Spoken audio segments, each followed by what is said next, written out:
नमस्ते दोस्तों। तो आज हम दो तरह के कंटिन्यूअस चार्ज डिस्ट्रीब्यूशन के बारे में पढ़ेंगे। एक सरफेस चार्ज डिस्ट्रीब्यूशन और दूसरा है वॉल्यूम चार्ज डिस्ट्रीब्यूशन। तो चलिए जानते हैं इन दोनों का मतलब क्या होता है। जो सरफेस चार्ज डेंसिटी है, सरफेस चार्ज डेंसिटी मतलब उसको पहले लिख लेते हैं।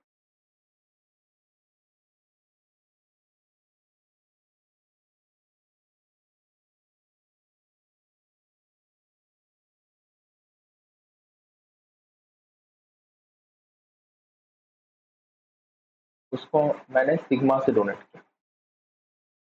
सरफेस चार्ज डेंसिटी को मैंने सिग्मा से डोनेट किया। अब सिग्मा मतलब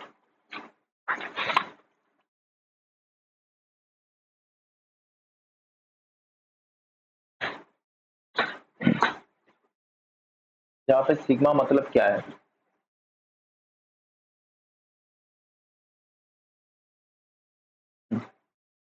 सिग्मा मतलब है कि चार्ज पर यूनिट एरिया। तो ये जो सिग्मा लिखेंगे इसका मतलब लिखेंगे dq बाई dA। तो जो चार्ज dq लिखेंगे वो सिग्मा इंटू dA लिखेंगे, करेक्ट। अब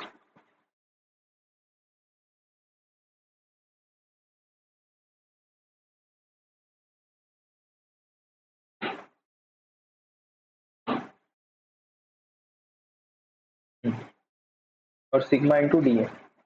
अब इसी सिलसिले में एक सवाल करते हैं तो और समझ में आएगा। एक सवाल में लिखा है एक स्फीयर है, ठीक है, स्फीयर है। तो पहले एक शेप लेते हैं, एक एग्जांपल करते हैं। एक स्फीयर है, करेक्ट। ये जो एक स्फीयर है, एक काम करते हैं, बैकग्राउंड ब्लैक कर देते हैं, ठीक है, इसे सही रहेगा। बैकग्राउंड ब्लैक कर दिया, एक शेप है, ठीक है। अब सरफेस चार्ज डेंसिटी में इस स्फीयर में ये एक स्फीयर है, ठीक है, और इसका एक तीन एक्सिस है। एक एक्सिस है एक्स और ये एक्सिस है वाई और ये एक्सिस है हमारा जेड।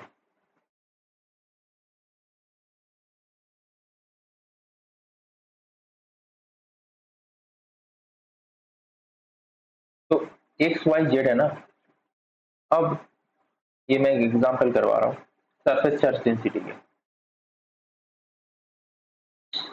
तो एक्स वाई जेड जो है उसमें ये चीज लिखा हुआ है जो भी हमारे गिवन है। गिवन कंडीशन क्या क्या है, ये थोड़ा सा ये सही। गिवन कंडीशन वो व्हाइट वाले से ना, जो तुम्हारा क्या बोलते हैं रूल्ड वाला है, इससे ज्यादा अच्छा यही है। उसमें गिवन कंडीशन क्या क्या है?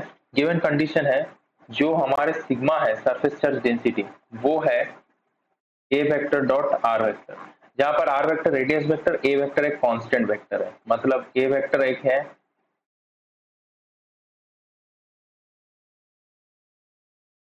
कांस्टेंट वेक्टर और आर वेक्टर है रेडियस वेक्टर।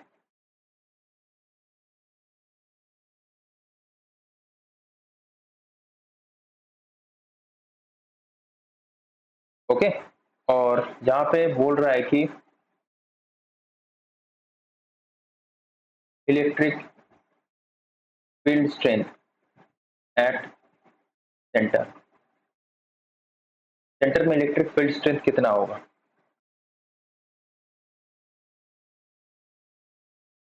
और R vector is the radius vector. Electric field at centre, centre में इलेक्ट्रिक फील्ड क्या होगा? तो सेंटर में इलेक्ट्रिक फील्ड क्या होगा इसको समझना बहुत ही ज्यादा आसान है। कैसे आसान है? हमारा सेंटर इस स्फीयर के लिए क्या होगा? 0 0 0। जब भी स्फीयर देखेंगे तो कौन सा कोऑर्डिनेट सिस्टम होगा? Spherical coordinate system, correct. जी बढ़िया। स्फेरिकल कोऑर्डिनेट सिस्टम जहां पे जैसे मान लो कोई भी रेडियस वेक्टर हमने आर वेक्टर मान लिया। अब बहुत सारी चीज जहां पर सोचना है। देखो सिग्मा क्या लिखा है, A vector dot R vector, इसका मतलब है ए आर कॉस थीटा, ठीक है, सिग्मा मतलब ए आर कॉस थीटा, और थीटा मतलब ये मान लो थीटा, और हमारा जो ए वेक्टर है वो जेड एक्सिस की तरफ मान लो, तो आर वेक्टर हमने उसके थीटा एंगल में मान लिया, तो ए आर कॉस थीटा ए वेक्टर जेड एक्सिस की तरफ और आर वेक्टर उसमें थीटा एंगल पे। ठीक है, और जो हमारे dq है चार्ज, वो क्या होगा, सिग्मा इंटू डी होगा। सिग्मा तो हमारे लिए ए आर कॉस थीटा, और मैंने डीए बताया था स्फेयर के लिए क्या होता है, R square sine theta D theta D five, क्योंकि सरफेस में काम चल रहा है तो ये स्मॉल आर होगा कांस्टेंट, तो इसको हम ए आर क्यूब निकाल देते हैं, और ये हो जाएगा कॉस थीटा, ये हो जाएगा तुम्हारा साइन थीटा, ये हो जाएगा डी थीटा, ये हो जाएगा डी फाइव, ये हमारे लिए डी क्यू है, ये डी क्यू है। अच्छा, डी क्यू हो गया। अब मान लो आर वेक्टर जहां पर तुमको फील्ड निकालना है वो सेंटर बोला है, सेंटर मतलब जीरो वेक्टर, मतलब जीरो आई कैप, जीरो जे कैप, जीरो के कैप, और आर प्राइम वेक्टर क्या होगा, आर प्राइम वेक्टर आगे के पेज में करते हैं। R prime vector, R prime vector मतलब किस पॉइंट पे चार्ज है, अब किस पॉइंट पे चार्ज है वो तो बता सकता है, are cos theta into K cap plus are sine theta into sine five into J cap plus are sine theta into cos five I cap. ठीक है, तो और आर वेक्टर हमारे लिए क्या था, जीरो, और हम डी क्यू के बारे में क्या सोचे थे, A R cube cos theta sine theta D theta D five, तो ये हमारे लिए डी क्यू हो गया।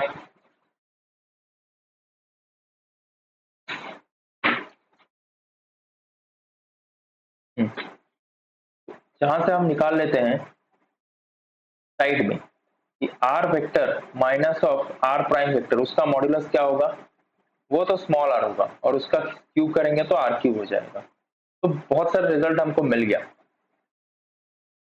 तो जो डीई होगा ना, डीई, हम छोटा सा डीक्यू एलिमेंट के लिए डीई निकालेंगे, तो डीई एट आर वेक्टर में जो डीई होगा वो क्या होगा, इंटीग्रेशन करेंगे, मतलब डी के लिए इंटीग्रेशन तो नहीं करेंगे, ई के लिए करेंगे एक्चुअली, तो थोड़ी देर के लिए हटा देते हैं। DE vector at R vector equal to dq upon 4 pi epsilon naught mod of r vector into r cube whole cube is r cube, and r vector minus r prime, वो तो minus पे आ जाएगा ना, तो minus of r cos theta के cap minus of r sin theta into sine five J cap minus of r into sine theta into cos five I cap.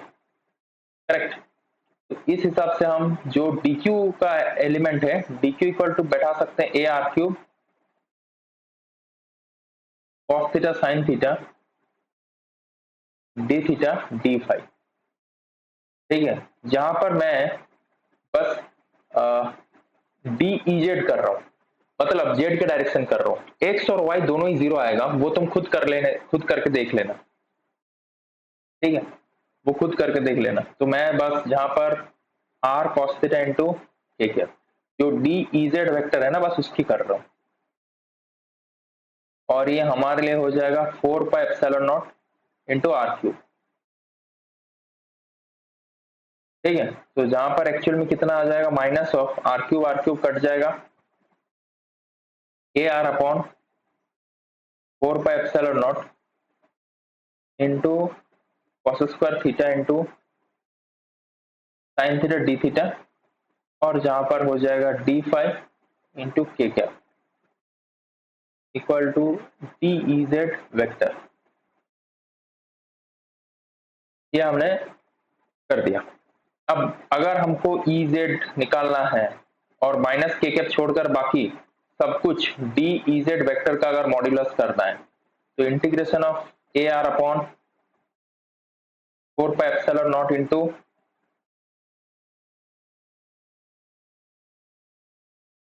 cos square theta into sine theta D theta, इसका integration जो 0 से पाई तक जाएगा और एक 0 से जो 2 पाई जाएगा डी फाई उसका होगा। सिर्फ मैग्नीट्यूड माइनस के कैप मैंने छोड़ दिया अभी के लिए।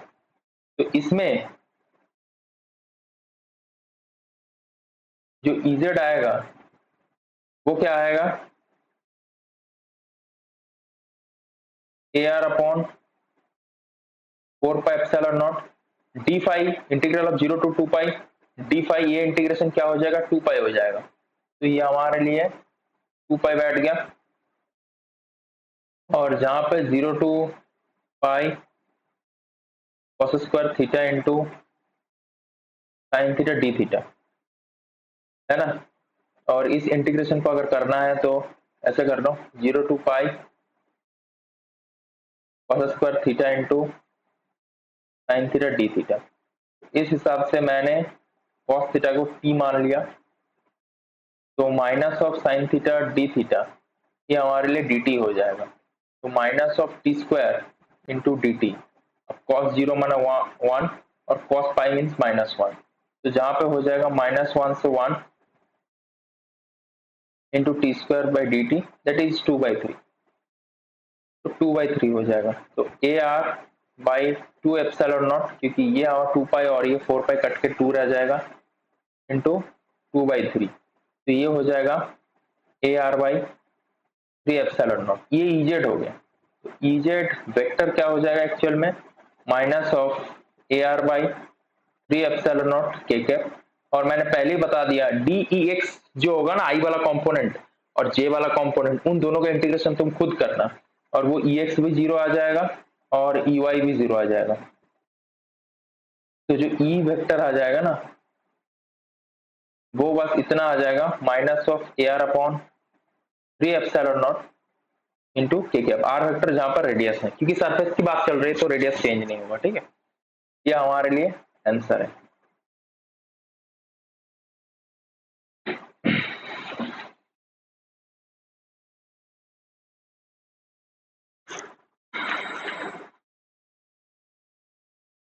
तो minus of A R upon 3 epsilon, इस क्वेश्चन को पहले देख लेना फिर खुद से सॉल्व कर लेना। इस टाइम पहली बार खुद देखना फिर सॉल्व करना। मैंने सरफेस चार्ज डेंसिटी के एग्जांपल दिया, और याद रखना हर जगह एक ही फॉर्मूला यूज हो रहा है, बस उसके लिए तुमको डी क्यू समझना पड़ेगा। एक बार लैम्डा डीएल, एक बार सिग्मा इंटू डी ए, एक बार रो into DV.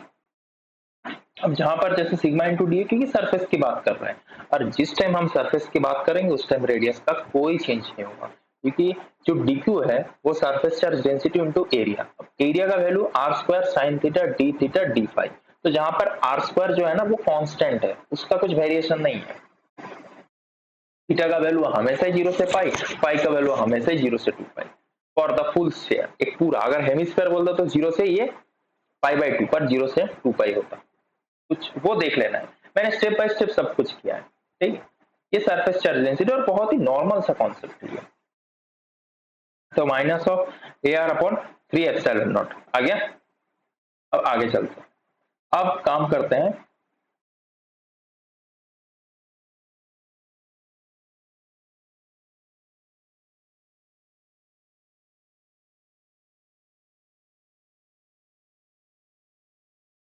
Volume charge density के बारे में।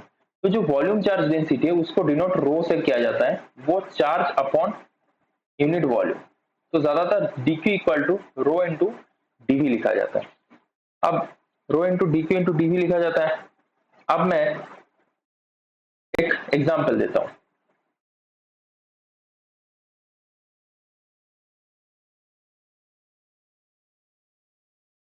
एग्जांपल देता हूं।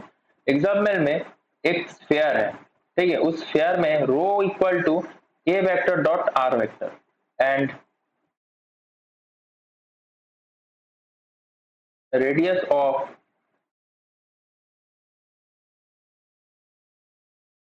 the sphere is capital R, and a vector is a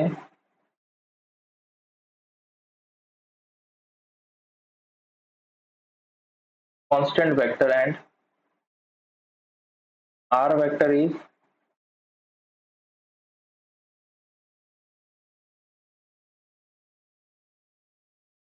the radius vector.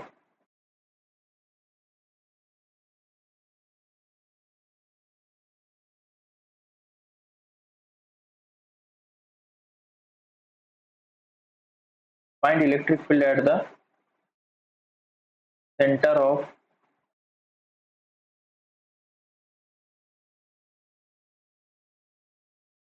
the solid sphere. तो इसका जो सॉल्यूशन है वो करते हैं।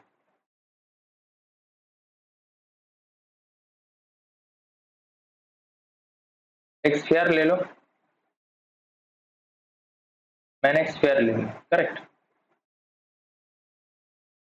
एक स्फीयर ले ली, उस स्फीयर में मैंने एक्सिस ड्रॉ कर दी।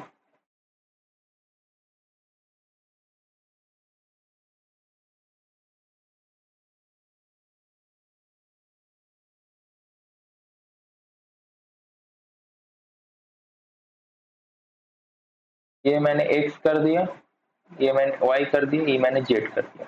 तो जो रो हो गया ना वो a vector dot r vector, इस टाइम r कांस्टेंट नहीं है, वो सरफेस की बात कर रहे थे, तो जहां पर हो जाएगा A are into cos theta. तो इस टाइम क्या होगा, ये हमारे लिए इधर वाला ए वेक्टर हो जाएगा, इधर कोई रेडियस वेक्टर हो जाएगा, तो ये हमारे लिए इधर ए वेक्टर हो जाएगा, ये कोई आर वेक्टर हो जाएगी, इन दोनों का बीच का एंगल कुछ थीटा हो जाएगा, तो ये हो जाएगा हमारे लिए A R cos theta rho vector. तो D Q equal to rho into D V, मतलब ए आर कॉस थीटा तो है ही, उसके साथ साथ r square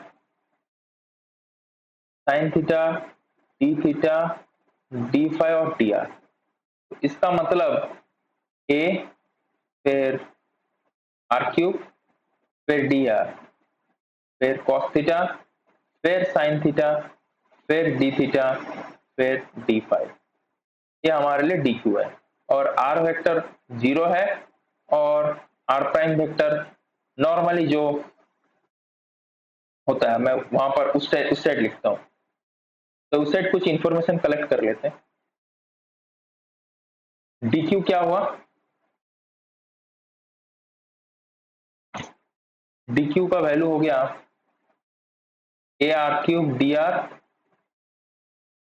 cos theta sine theta D theta into D phi, और ये जो आर वेक्टर हमारे लिए है वो 0 वेक्टर है, और जो आर प्राइम वेक्टर है वो हमारे लिए कितना है, आर कॉस थीटा के cap plus are sine theta sine five J cap plus are sine theta cos phi k cap.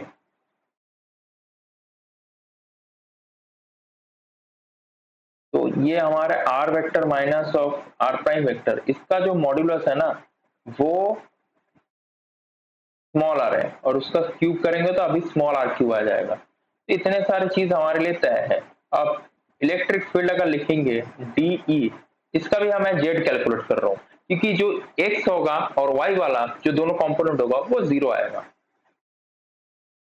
तो डी ई जेड वैक्टर मैं कैलकुलेट कर रहा हूँ, और इंटीग्रेशन के अंदर इंटीग्रेशन नहीं करेंगे, अभी डी ई जेड लिख रहे हैं, मतलब उस छोटा सा डी क्यू एलिमेंट के लिए। तो डी क्यू एलिमेंट पहले लिख देते हैं, तो A R cube D R, अच्छा एक सेकेंड साइड में लिख लेता हूँ,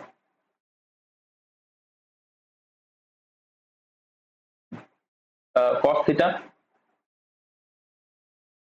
इंटू, साइड में नहीं लिखेंगे, एक बार में 0 लिख देंगे, मतलब मैं ये बताना चाहता हूँ कि जो ई एक्स और ई वाई दोनों कंपोनेंट होगा ना वो दोनों ही एक्चुअल में 0 हो जाएगा,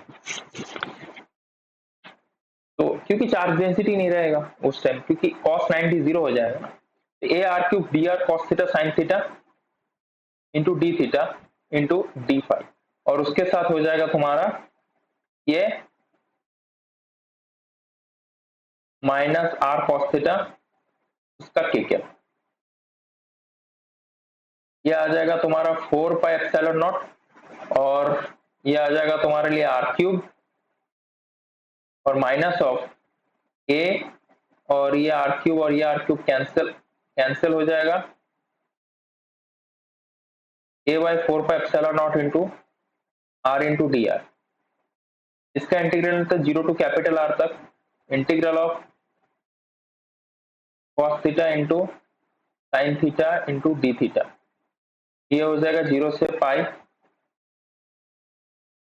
और ये हो जाएगा डी फाई 0 से 2 पाई। तो ये जो डी इजेड वेक्टर है ना, उसका ही हम इंटीग्रेशन कर रहे हैं, तो जहां से तुम इजेड वेक्टर निकाल सकते हैं। इजेड वेक्टर क्या हो जाएगा, A by 4 pi epsilon naught, ये जो डी फाई है ना, ये मल्टीप्लाई होके 2 पाई आ जाएगा, और ये मल्टीप्लाई होके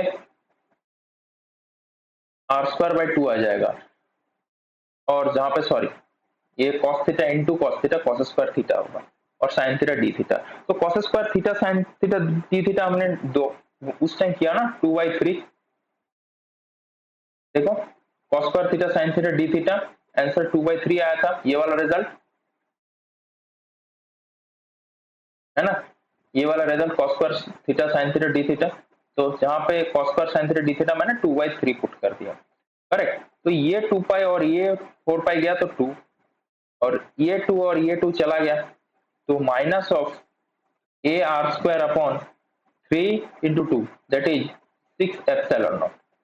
तो ये हमारा इजेड वेक्टर आ गया। और मैंने सिमिलरली बताया कि E X vector equal to E Y vector, ये दोनों इक्वल टू 0 के बराबर है। तो E vector plus E Z vector रहेगा, और ये साथ में के कैप आ जाएगा, ये भी साथ में के कैप आ जाएगा। तो minus of A capital R square upon 6 epsilon naught into K cap, ये हमारा आंसर है। तो ये वॉल्यूम चार्ज डेंसिटी के लिए था, minus A R square upon 6 epsilon naught, correct. और वो आया था minus of A R upon 3 epsilon naught something, minus of A R upon 3 epsilon naught, ये minus of A R square upon 6 epsilon naught. अच्छा, ये तो हो गया आज की पढ़ाई, इतना ही। मैंने चार्ज डेंसिटी खत्म कर दिया। अगले दिन हम मैक्सवेल इक्वेशन, जो भी गॉस थ्योरम वगैरह, ये सब में जाएंगे, जो बहुत ही ज्यादा इंपॉर्टेंट है। फिर लाप्लास थ्योरम वगैरह आएगा, फिर पॉइजन थ्योरम आएगा। और एक इंपॉर्टेंट अनाउंसमेंट है, मैंने चैनल पे पोस्ट किया है कि टेलीग्राम लिंक के बारे में। उस टेलीग्राम लिंक में तुमको इस दोनों लेक्चर की जो नोट्स है ना, हैंड रिटन नोट्स, वो तुमको मिल जाएगा पीडीएफ के तौर पे। तो वहां से तुम अपना नोट्स भी बना सकते हो। और उस टेलीग्राम चैनल पे नोट्स के अलावा भी सीएसआर नेट, गेट और जेस्ट फिजिक्स के एग्जाम के लिए बहुत सारे क्वेश्चन भी अवेलेबल होंगे, और उसका सोल्यूशन भी अवेलेबल होंगे, तो तुम वहां से प्रैक्टिस भी कर सकते हो। तो उस टेलीग्राम लिंक को जरूर ज्वाइन करना, ठीक है। और अगर अच्छे से गेट सीएसआर नेट की प्रिपरेशन कर रहे हो, तो तुमको गेट के थ्रू पीएसयू मिलने की चांसेस तुम्हारी बढ़ जाएगी। सीएसआर नेट के थ्रू तुम पीएचडी, जेआरएफ, एसआरएफ बहुत कुछ ज्वाइन कर सकते हो, ये भी स्कोप है हायर एजुकेशन में अच्छा करने का। तो इसको कंसिडर करना, और पढ़ रहे हो तो रोज क्लासेस फॉलो करो। आज के लिए इतना ही, मिलते हैं नेक्स्ट वीडियो में, तब तक के लिए stay healthy, keep hard work.